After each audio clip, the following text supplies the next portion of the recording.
भक्तों, हर हर महादेव। आइए रामायण नित्य पाठ्यक्रम में रामायण की चौपाइयों का गायन करें, उनका हवार समझें। पिछले भाग में हमने गाया कि रावण कपट रूप बनाकर माता जानकी का हरण करता है और भयवश से रथ हाँका नहीं आता है और गिधराज जटायु से भेंट होती है।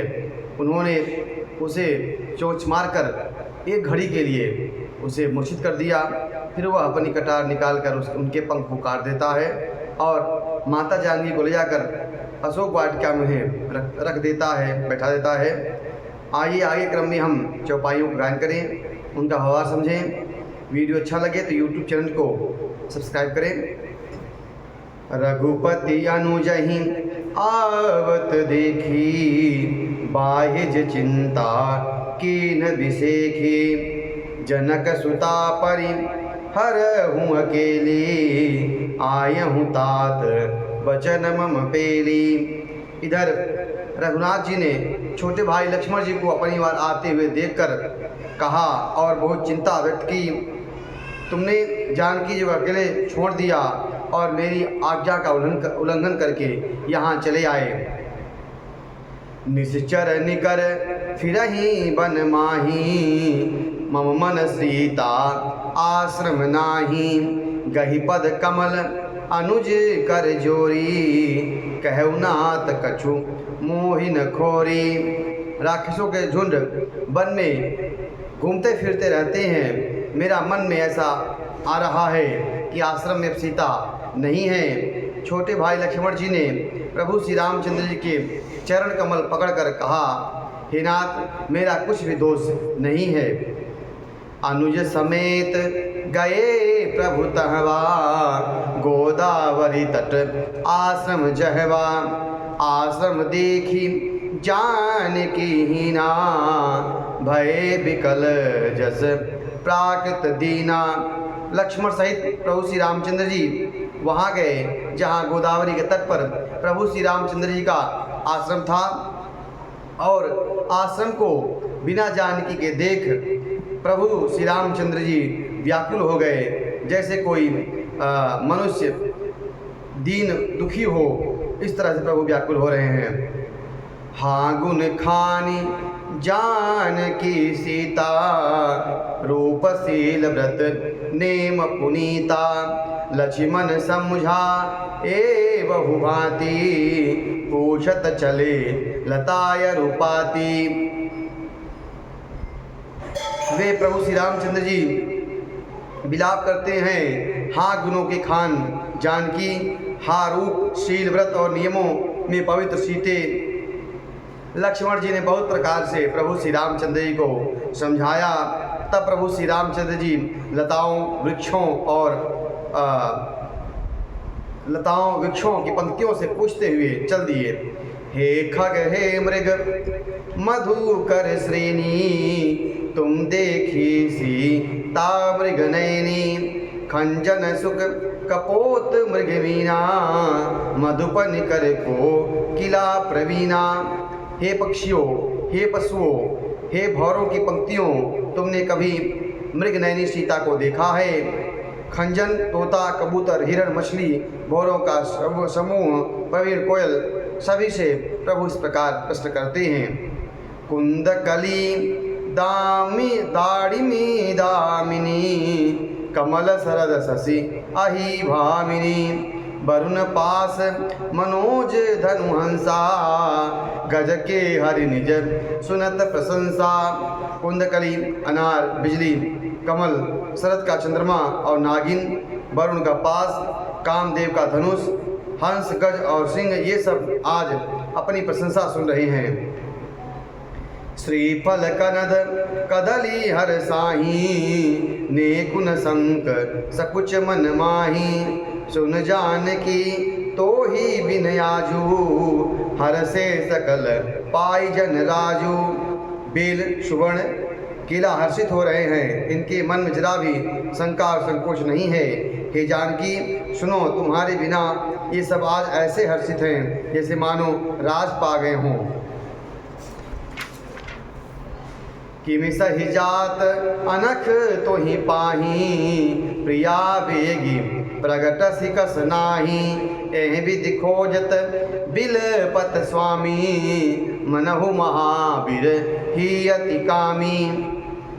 तुमने यह अनख कैसे सही जाती है, हे प्रिय, तुम शीघ्र ही प्रकट क्यों नहीं होती। इस प्रकार प्रभु श्री रामचंद्र जी सीता जी को खोजते हुए विलाप करते हैं, जैसे मानो कोई महावीर और अत्यंत कामी पुरुष हो।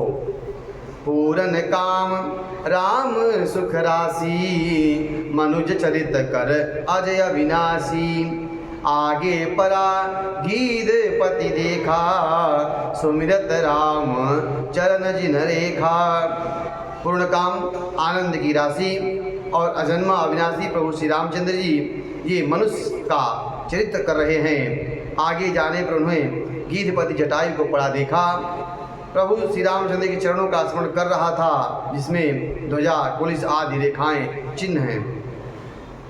कर सरोज सिर परस्यो कृपा सिंधु रघुवीर, निरखि राम छवि धाम मुख विगत भई सब पीर। कृपा सागर श्री रघुवीर ने अपने कर कमल से उसका सिर स्पर्श किया और प्रभु श्री रामचंद्र जी के स्पर्श पाते ही उसकी सारी पीड़ा जो राक्षस के तलवार काटने से हुई थी वह चली गई। तब कह गीध बचन धरि धीरा, सुनहु राम भन जन भव भीरा। नाथ दसानन यह गति कीन्ही, तहि खल जनक सुता हरि लीन्ही।